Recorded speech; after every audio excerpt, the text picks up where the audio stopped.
Hey guys, Ronaldo here. Welcome to our week 2 of our challenge. I hope you guys having a great week. You're feeling good. You exercising, you're eating healthy, and now you are experience the results, which is more energy, more vitality. You're feeling fitter, healthier. Some of you guys are already presenting some good results. Um, I know because I received some text saying that lost 1.3 kilos, 1.8. I just got 2 clients that came here just to do a scan, just to check in, and they lost weight as well. So that is fantastic. That's one of the effects of this challenge. I think for me as a nutritionist, we always look at the bigger picture, which is more energy, feeling healthier, no digestive issues, no bloatedness, going to the bathroom, and like those things for me is more important than the overall weight loss. I think we have to think longevity and quality of life. So that's why I'm doing these webinars, to educate you so you understand the benefits of having a nutritive lifestyle, a nutritive, healthy, balanced diet. So week 2, we're going to learn about carbohydrates. I know carbs a lot because I love them, and I'm the type of nutritionist that I allow carbohydrates in my meal plans. I don't restrict that much because I understand carbohydrates it's quite important for health. We just need to understand what type of carbohydrates and why we consume it, and how much, and the timing of the carbohydrates. So I'm going to explain to you guys in a very simple webinar. It's not going to take long. I want you guys just to focus on what I'm going to say. I'm going to share my screen with you guys now, so then you can see my laptop, and I will share the slides that I have made it for you. So basically, what we're doing here, it is understand carbohydrate 101. So glucose is our blood sugar. We call blood sugar glucose. Every time you consume carbohydrate, at the end of the digestive system, we manufacture glucose. Glucose then goes to our blood and travels to our organs. It goes to our brain, feeds our muscles, our organs, and that's why we consume carbohydrate. First, our brain loves it. Okay, so that's why people that work mentally, let's say accountants, stock traders, physicians, any sort of career that works usually with the cognitive function and mental side of things, burn a lot more calories coming from carbohydrates, because the brain, this machine that we have, loves carbs. Okay, that's why when we feel stressed, when we feel emotionally, sometimes we go for carbohydrate, because that's how our body deal with it. So if you understand that we have a reserve battery of about 400 to 600 grams of carbohydrates in our body. Right now it's stored in our muscle internally, and then we have in our liver. Okay, so our body has this awesome capacity to store carbs for later on when you need it. Most of the carbohydrates stored in our muscle, 80%, and 20% stored in our liver. Okay, so I'll show you here for you guys. What happens is every time you eat a carbohydrate, for example, a cupcake, okay, that's just an example, it goes to the stomach, and then at the end of the digestive system, that glucose goes to the bloodstream, and then from the bloodstream goes up to the muscle and to the liver. The excess, okay, let's say you ate a lot of carbs, you picked out, okay, the excess gonna overflow the tank. I call the tank, we have a tank, and then if we, let's say we put gas in the tank and overflows, same thing, we ate too much. What happened with too much carbs, gonna overflow the tank, and that's gonna become fat tissue, okay, adipose tissue. That's how people get overweight, because they overconsume foods, and at the end of the day, too much food, too much calories are stored as body fat. That's very simple. That's why people gain weight. Over consumption of food, not enough exercise, okay? What happened with glucose, we have this amazing capacity to store it for later on when we need it. So let's say, for example, in this week or so that you're doing the challenge, I have reduced your carbohydrate intake for not the minimal, but at least a median, okay? You're not allowed a lot, especially past lunchtime. So most of your carbohydrates is in the morning until lunchtime. So let's say from lunch to dinner, and from dinner to the next day when you wake up, your body uses what you have reserved. That allows you not only to mobilize body fat more effectively, but that allows your body to burn the carbohydrate that you have consumed first thing in the morning. So that's a good strategy. I call it strategy because what we're doing is we allowing you consume carbohydrate first thing in the morning, lunch, and then the last 2 meals we take the carbohydrates, so allow your body to pretty much utilize that carb. So you're not storing any carbohydrate really, storing very minimal. So that allows you to burn more body fat. That's the principle of my meal plans for you guys. Now, if you understand, insulin is the hormone that we all produce in our pancreas, okay? So here goes the pancreas there. And the pancreas produce insulin and glucagon. Every time you consume carbohydrate, at the digestion of carbohydrate starts in your mouth. So let's say you had a piece of fruit. In seconds, your body gonna break down that in little particles of glucose and gonna send to your brain. Once it hits the brain within a minute, that brain's gonna release pretty much a message to go to the pancreas, and the pancreas is gonna start to manufacture insulin. The insulin then is gonna come, and I call rescue, but it's gonna pretty much come, get the carbohydrate and transport the carbohydrate to your muscle, to your liver. Excess of glucose, then the insulin is gonna pretty much send to fat cells, okay? So insulin is this amazing storage hormone that we all needed. You can't live without it. If you don't have insulin, you practically can go into coma and die. That's why diabetic people need constantly insulin shots. But insulin as a storage hormone is store anything. So the more carbohydrate you consume, the more you store, and the more you store body fat too. So that's why you have to be careful with too much carbohydrates and the type of carbohydrate, because if you overconsume carbs and if you eat too much refined carbs, which gonna triggers your blood sugar to increase rapidly, then you're gonna release a lot of insulin, and insulin is as an anabolic hormone, it's gonna store it and gonna make you pack on fat. So basically, to understand carbohydrate, we have few classifications. I want to break down for you in a very simple way. I'm not gonna spend a lot of time explaining, but the easiest one to go and study carbohydrates is the glycemic index. Then you have glycemic load and insulin index. These two last ones are a bit more complicated, but I wanna show you how easy it is to understand glycemic index, because once you understand it, you can go shopping and you can make more conscious decisions about the type of carbohydrate you want to consume to achieve a certain goal. So I'll show you here the glycemic index. So glycemic index basically is to understand the quality of carbohydrate. The sample size are about 100 grams, and they study the carbohydrates and how that carbohydrate impacts on your blood sugar after consumption. On average, carbohydrates are released in between seconds to 2 to 3 hours, okay? So they study that carbohydrate and see which ones release really fast and therefore release a lot of blood sugar in your body, and the ones that goes very steady. They are the ones considered low GI. For you guys, I basically did a lot of low GI. There's very few high GIs, like I would say just some fruits, okay? And for most of the complex carbohydrate like brown rice, basmati rice, sweet potato, they all kind of low GI anyway. So that's gonna prevent that spike of blood sugar, and that's gonna sustain your energy levels for longer. And that's my strategy. And that should be for all of you guys for the rest of your life.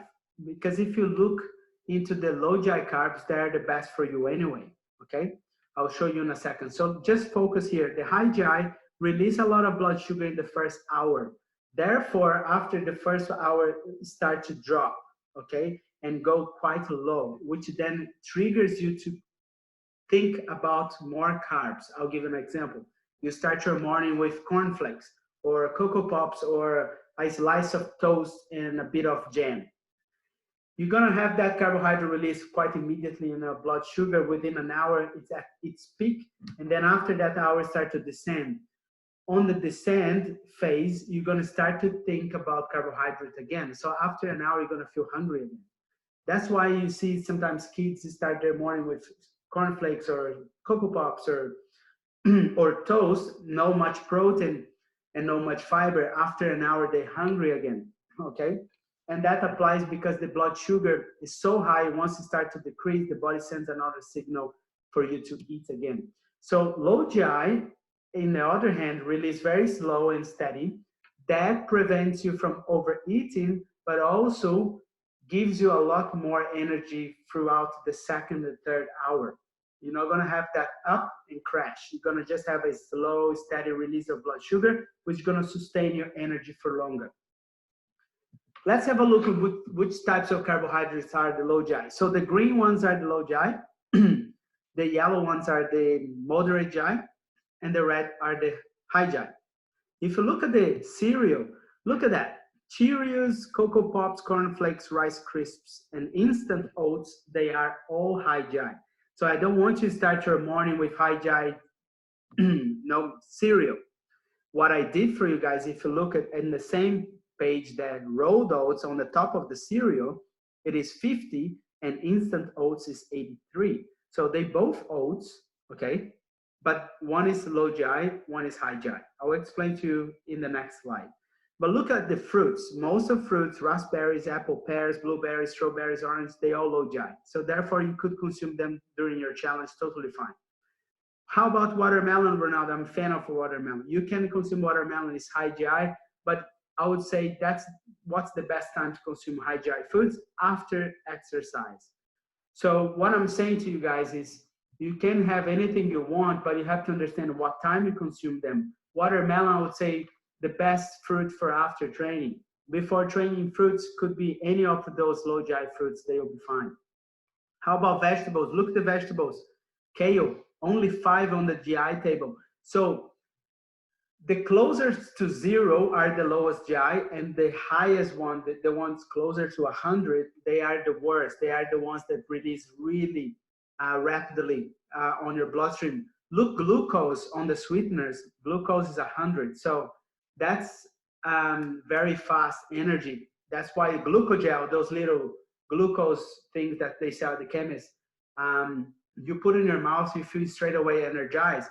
And that's the type of lollies that they have for diabetic people if they have a hypoglycemia, because that releases in seconds in your bloodstream and goes to your brain and prevents you from having hypoglycemic attack or, you know, crashing. But that's not recommended for you guys, because the more glucose you have on your bloodstream, the less body fat you burn. How about other things? Let's have a look here. Low-fat yogurt on dairy there. That's a good one I put for you guys. Yogurt, that's a low GI, okay? Soy milk there. How about, let's think about other things there. I put a basmati rice for you guys. Look, basmati rice on the low GI, moderate GI, sorry. But look, the sweet potatoes, 48 on starches, okay? And if you look, mashed potatoes, 73, which is pretty high. So I would stay away from mash. I would go for more sweet potato. So if you really think about carbohydrates, guys, they all different. Every carbohydrate is different. They sound the same, like oats, but there's different types of oats. There's rolled oats, there's oat bran, there's quick oats. Okay, what I would suggest, keep it on the safe side. Go for rolled oats all the way. How about oat bran, Ronaldo? Oat bran is great too. They are very high in fiber. If you look at the fiber content, it's a lot higher. One is 3, the other one is 7. The carbohydrates, rolled oats, 33. Look, the oat bran, 26. So could I consume oat bran instead of rolled oats? Yes, you can. What's the difference? Oat bran is really fine, and it's quite difficult to make certain dishes, but it's really good in overnight oats. So you could put a mix of 50-50 rolled oats, oat bran. If you want to go all the way oat bran and want to experiment this week with oat bran, go. It's fine. Oat bran is probably one of the best for dieters and for people that want to lose body fat anyway. The only thing is, for you guys, I put rolled oats because it's easier in a way that when you make a porridge or you make overnight oats, it is a type of carbohydrate you're probably most familiar with. And it is okay to consume because it's going to be a carbohydrate going to release very steady anyway. And the difference between rolled and oat bran is quite minimal. It's about 7 grams of carbohydrate different. The only thing is oat bran has a lot more fiber. That's all. How about swap quick oats for instant oats? That's a good idea. Okay, instant oats, quick oats, substitute that for traditional rolled oats, still cut oats, which is very hard to find, but you can if you find it is one of the best oats for you, because it's definitely the most integral, the most wholesome. I think the only place you can find is health food stores. But try to swap quick oats and instant oats for rolled oats, way better for you. How about brown rice and white rice, Ronaldo? I would say go for brown rice. If you go for white, try to keep the basmati, not jasmine, not arboreal rice. Brown rice is better in many ways, got more vitamins, minerals for you, okay? And it is most of the time lower GI. The only brown rice high GI that you're gonna find is short grain brown rice. How about long grain brown rice? That's a low GI, okay? So just remember that. So if you were to substitute rice, I would say substitute jasmine rice, arboreal rice, which is like you know, the Italian risotto rice, and glutinous rice, like the rice like that they make sushi, for example, or medium grain, okay, for basmati or black rice, red rice, wild rice, or chia and quinoa. Chia and quinoa rice is pretty good. They are available in most supermarkets nowadays. And that's a good mix if you want to use that for your rice carbohydrate dishes. Now, how about potato? Well, potato, there is, I think, I won't limit white potato on your diet. You just need to understand this, okay? White potato is best after training. So if you're going to train in the morning and you want to have white potato for lunch, that's fine. But I wouldn't recommend white potato if you want to stay energized throughout the day, but you want to lose more body fat. Sweet potato is better because it releases a lot lower blood sugars in the bloodstream, has a lot more fiber. But both are good for you because both are unrefined, they wholesome. It's proven that white potato has a lot of vitamin C, where sweet potato has a lot of vitamin A. So both are good sources of vitamin. You just need to understand when to consume. And by the way, 100 grams, look at that, 100 grams of white potato in terms of calories has less calories than sweet potato. But the difference is white potato in 100 grams have 17 grams of carbohydrate, the other sweet potato has 20.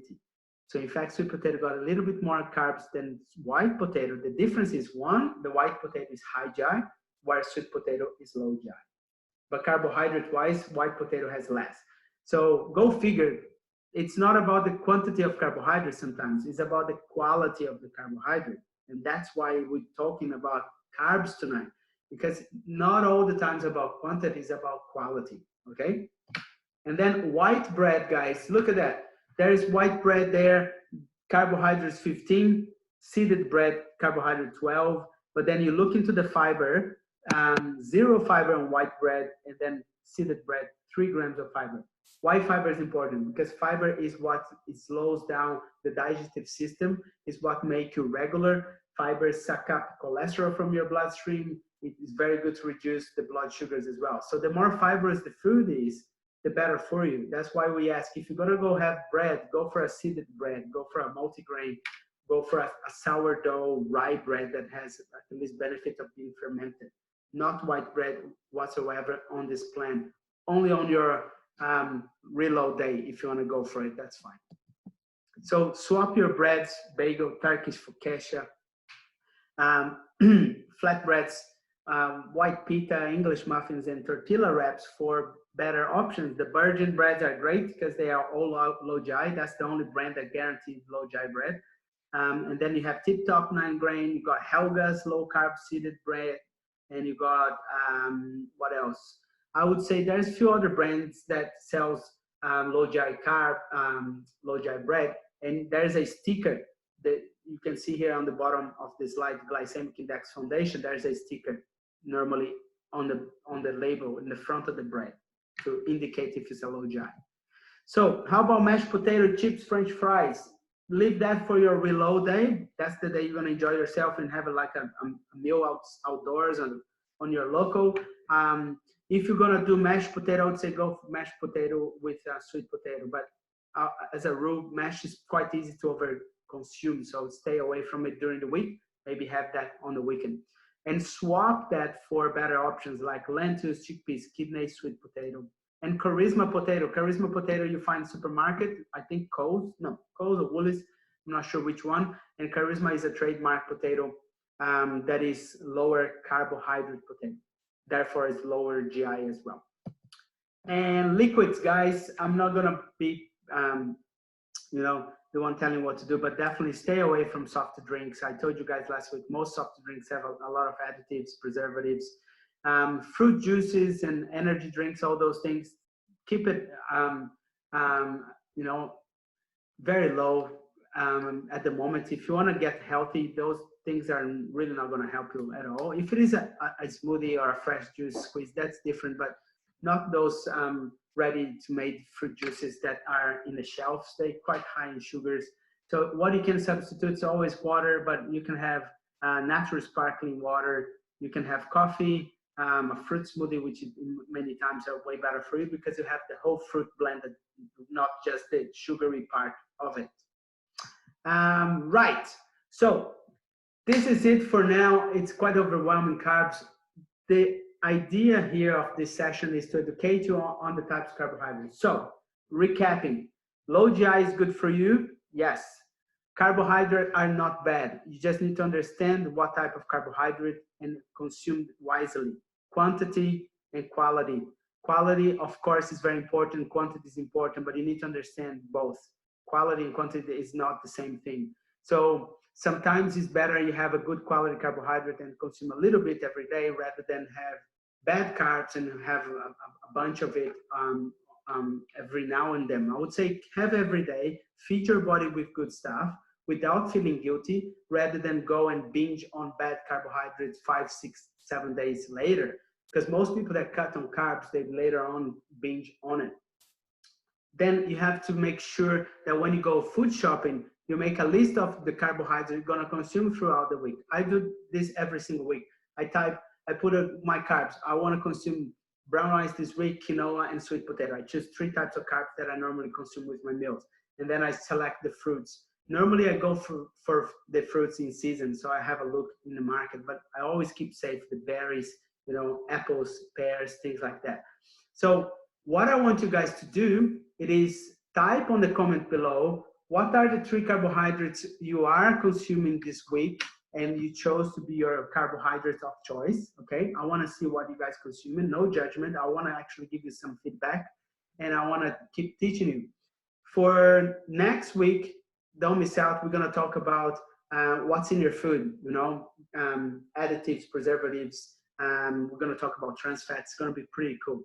It is one of my topics that I teach for years, and I'm passionate about it because there's so much links between food additives and, you know, disorders and like diseases, Alzheimer's, Parkinson's, and it's crazy. So we're going to talk all about that next week. For this week, I want you guys to focus on the good carbs, leave the bad carbs for the weekend, okay, for your reload meal if you like it. But guys, thank you very much. Stay strong. Have a great week. You guys doing fantastic. And it's a pleasure to be here with you guys. Have a great night.